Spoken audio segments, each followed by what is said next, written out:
Hey everyone, and welcome back. This week's review is a little different because we're taking a close look at the Salty Serenade, my 1987 Beneteau 235 First. She's currently berthed here in Corpus Christi Marina, and she's been my trusty steed since I started sailing last year. Since buying her in February of last year, I've poured a ton of effort and money into a substantial refit, bringing her back to her former glory. Now, with exciting news of a larger boat on the horizon, she's ready for her next adventure. We've priced her aggressively at $7,000, well below the JD Power value of $11K. Join me as we explore all the features and upgrades she's undergone in the last year. All right, let's go.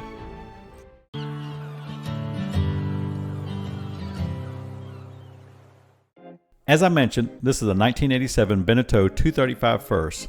She is a fractional sloop with an overall length of 23.3 feet, 8.2 foot beam, and a bay-friendly draft of 3.8 feet.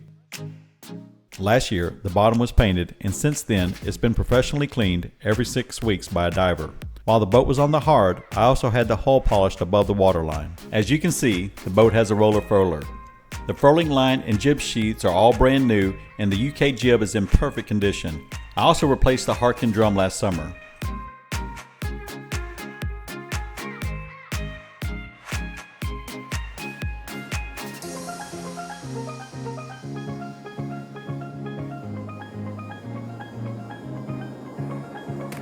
The standing rigging was replaced 3 months ago by a professional rigger. While the mast was down, he installed a new LED masthead nav light and added a new LED deck light. We also ran all new wiring through the mast and new VHF radio coax from the masthead antenna to the cabin. The spinnaker halyards, reefing and outhaul lines are all brand new. I've sanded, repainted, and rebedded all the wood trim on the top side as well as the companionway doors. And the lifeline padding was recently replaced. The 235 has a transom hung rudder, which includes a new tiller cover as well as a new mainsail cover. The outboard is a 2018 Tecumseh Sail Pro 6 horsepower, which runs great and starts with 1 or 2 pulls every time.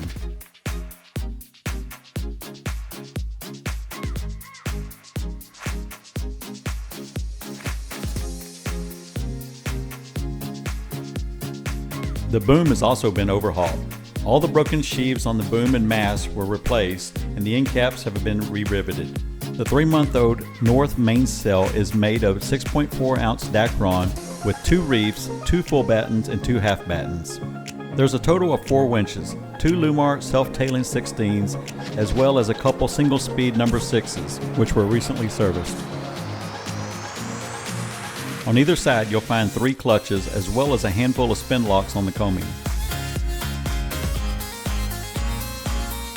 I recently rebedded the deadlight aft of the mast. You can also see the brand new boom vane, and it's also worth noting that I replaced the mounting hardware to the boom kicker when we overhauled the boom.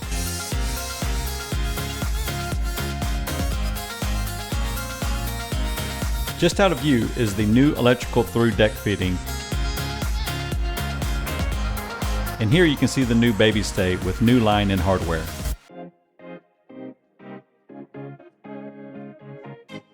The boat has a surprisingly large anchor locker and will come with an anchor, some 1/4-inch chain, and a bit of rode, as well as some extra dock lines.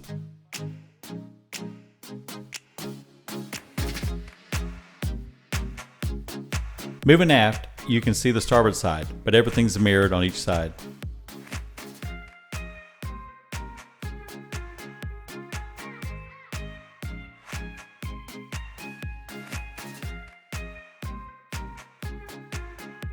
Here you can see the stainless steel swim ladder, which is folded up and secured to the lifeline.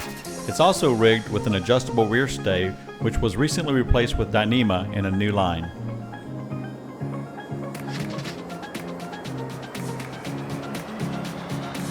Going below, the first thing you'll notice are the new cushions. Last year I spent nearly $2,000 to have them recovered with commercial grade Sunbrella. As you can see, I also painted portions of the wood, mostly for aesthetics, but also wanted to seal some of the areas that needed to be revarnished. The boat comes with a beautiful red and yellow symmetrical spinnaker, as well as new spin sheets and a whisker pole.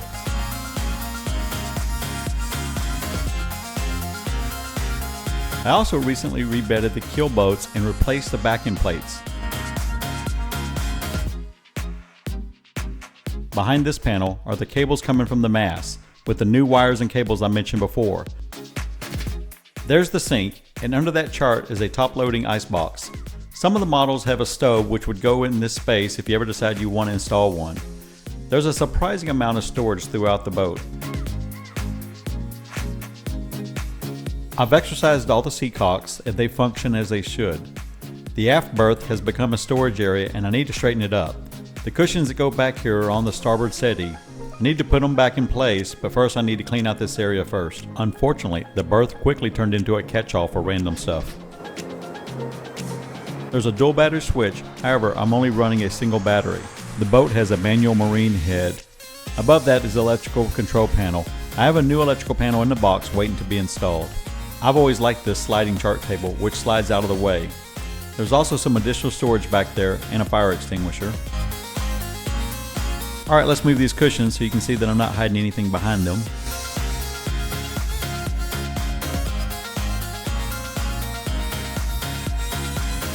I think that's about it.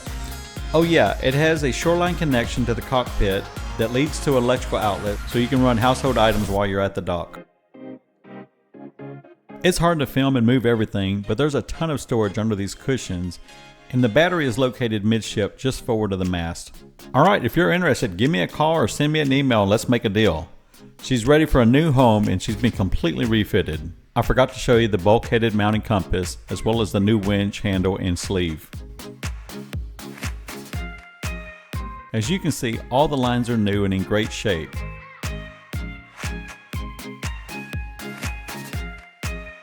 In the starboard lazarette, you'll find the holding tank and another fire extinguisher.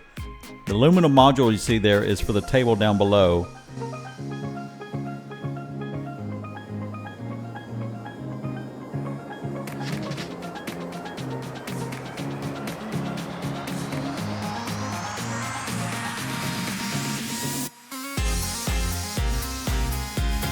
There's lots of new fenders and all new dock lines. In fact, the extra large fender you see right there costs a couple $100 just by itself.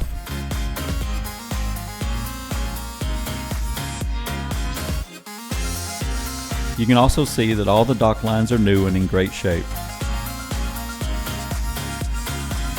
The Texas Parks and Wildlife registration was renewed last month. I'm not sure if that transfers, but if it does, it might be able to save you a few dollars. Well, there you have it, a brief overview of a Beneteau 235.